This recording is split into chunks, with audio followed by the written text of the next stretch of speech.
कोई भी व्यक्ति किसी भी आवास में रह रहा है, जबरदस्ती खाली कराने का प्रावधान नहीं है। 20 साल बाद राबड़ी आवास को खाली करवाया जा रहा है। मेरे साथ बातचीत करने के लिए अरुण कुशवाहा जी हैं, जो हाईकोर्ट के वकील हैं।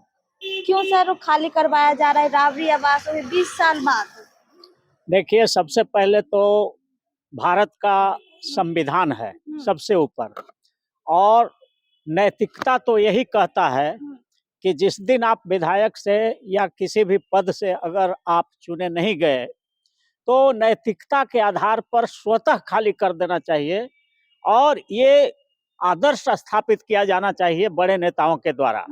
लेकिन अगर वो खाली नहीं कर रहे होते तब बात समझ में आ रहा था, लेकिन पहले उनको रिक्वेस्ट किया जाना चाहिए था, नोटिस कर दिया जाना चाहिए था कि चूंकि अब आपका ये क्लेम नहीं बनता है उस आवास पर, इसलिए आप कृपया 2 महीना या 6 महीना टाइम दिया जाना चाहिए, और इस बीच फिर उनको रिमाइंडर करके और फिर खाली कराया जा सकता है। जबरदस्ती खाली कराने का प्रावधान नहीं है। कोई भी व्यक्ति किसी भी आवास में रह रहा है तो उसको पहले शोकआउट करना है, उनको समय देना है। चूंकि एस्टेब्लिश रहता है तो बहुत सारा सामान उमान भी रहता है, इसलिए ये कोई गैर कानूनी काम नहीं है।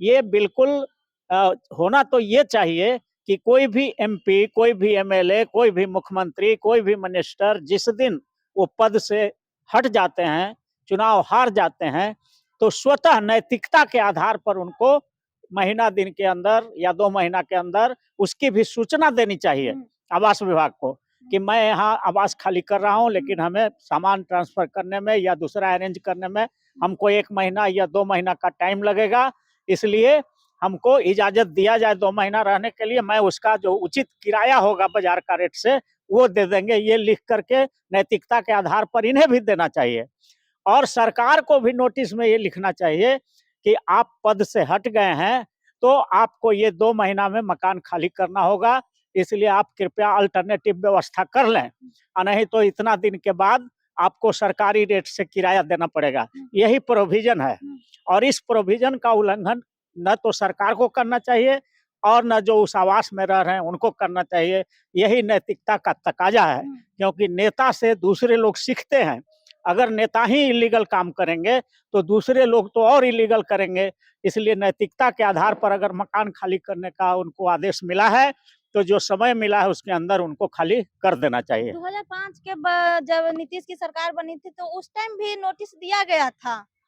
हाँ, ठीक है, अगर सरकार नोटिस दिया और इन्होंने उसका जवाब कुछ दे दिया जिससे ये समझ में आ गया कि नहीं अभी इनको खाली कराना उचित नहीं है, मेडिकल ग्राउंड पर हो, चाहे बच्चों के पढ़ाई के ग्राउंड पर हो, चाहे बहुत सारा ग्राउंड होता है, तो जिस पर ये होता है कि सरकार के तरफ से उनको 6 महीना का टाइम दिया जा सकता है कि आप व्यवस्था कर लीजिए, मेडिकली ट्रीटमेंट कराना है, चाहे कुछ कराना है, तो उस ग्राउंड पर एक्सटेंशन हो सकता है। लेकिन जिस दिन से टाइम फिक्स था 2 महीने का और वो एक्सपायर कर गया, तो आपको फिर सरकारी रेट से आपको रेंट देना पड़ेगा। क्या ये अचानक सा मतलब ये किया गया है सर?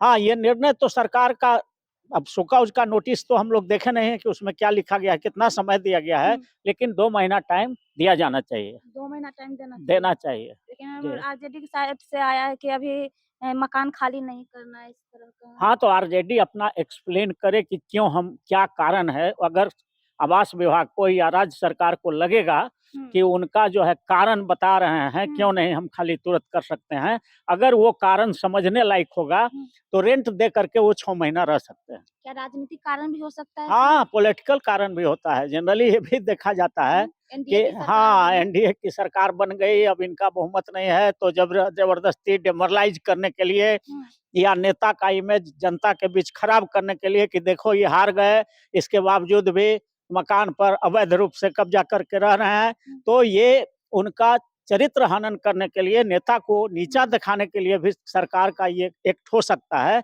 लेकिन कानून यही कहता है कि अगर रीजनेबल कारण वो बता रहे हैं तो उनको समय कुछ दिया जाना चाहिए। जी।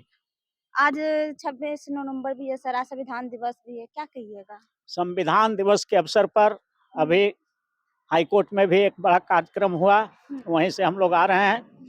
तो हम यही कहना चाहेंगे देश के लोगों से कि भारत के संविधान से देश चल रहा है, और संविधान का पहला पन्ना जब उलटते हैं तो उसमें लिखा हुआ है कि भारत एक लोकतांत्रिक देश है, यहाँ जनता का राज है, जनता के द्वारा और जनता के लिए राज है।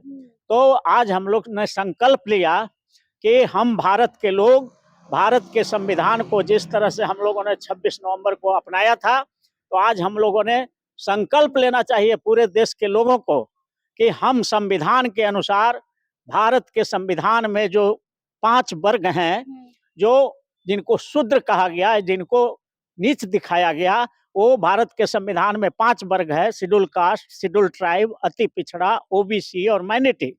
तो इन पांचों वर्गों को सत्ता के जो 4 पावर हाउस हैं, न्यायपालिका, कार्यपालिका, विधायिका और नेशनल मीडिया, इन चारों पावर हाउसों में इन तिरस्कृत वर्गों को, पांचों वर्गों को हम लोग उसके जनसंख्या के अनुसार 90% हिस्सेदारी दिलाने के लिए संकल्प लिया है। तब जाकर के जब जिस दिन सुप्रीम कोर्ट और हाई कोर्ट में भी गरीब का बेटा जज बन जाएगा, तो गरीबों को सामाजिक न्याय मिलेगा, आर्थिक न्याय मिलेगा, राजनीतिक न्याय मिलेगा, फौजदारी न्याय मिलेगा, धन, धरती, राजपाट सब में न्याय मिलेगा। लेकिन अभी जो है वहाँ कॉलेजियम सिस्टम है, कॉलेजियम असंवैधानिक व्यवस्था है, संविधान में कहीं कॉलेजियम का जिक्र नहीं है। इसलिए न्यायपालिका में हम लोगों ने रिजर्वेशन के लिए 90% आरक्षण के लिए हम लोगों ने संकल्प लिया है कि उसकी लड़ाई लड़ेंगे, और उसके लिए हम लोगों ने सुप्रीम कोर्ट, हाई कोर्ट, जजेज अपॉइंटमेंट रिजर्वेशन बिल भी बनाया है।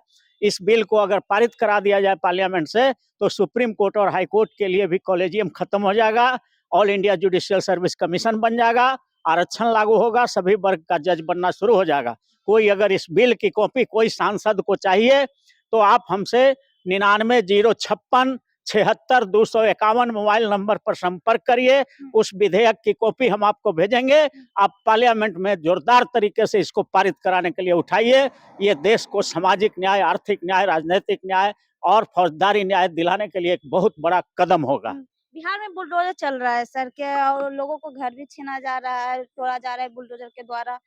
तो क्या ये मौलिक अधिकार का हनन नहीं है? बिल्कुल, बिल्कुल, बिहार सरकार का ही अपना एक निर्णय है, सर्कुलर है इनका, नोटिफिकेशन है कि जब तक कोई व्यक्ति को रहने के लिए अल्टरनेटिव व्यवस्था नहीं कर दिया जाता है, वैकल्पिक व्यवस्था उनको नहीं कर दिया जाता है, तब तक किसी भी आदमी के घर को ढाना ये बिल्कुल अमानवीय है, अनह्यूमैनिटेरियन है।